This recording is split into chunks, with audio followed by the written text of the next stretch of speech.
2019ला राष्ट्रवादी प्रवेशाची ऑफर होती असा किस्सा मुरलीधर मोहोळ यांनी 2019च्या निवडणुकीच्या वेळेचा सांगितलेला आहे। सुनील शेळके राष्ट्रवादीमध्ये गेले आणि निवडून आले। मोहोळ भाजपातच राहिले आणि केंद्रीय मंत्री झाले। मुरलीधर मोहोळ यांच्या या वक्तव्यानं चांगलाच हाशा पिकला।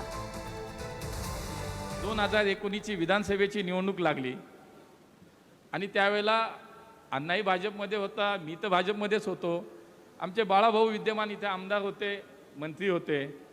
अण्णाची स्वाभाविक अपेक्षा होती की मला उमेदवारी मिळावी म्हणून तो प्रयत्न करत होता। आता खरं तर या मामा भाचेंचं मला आज तागत गणितच कळलं नाही। मला कळतच नाही मामा भाचे दुसऱ्याला मामा बनवतात का काय।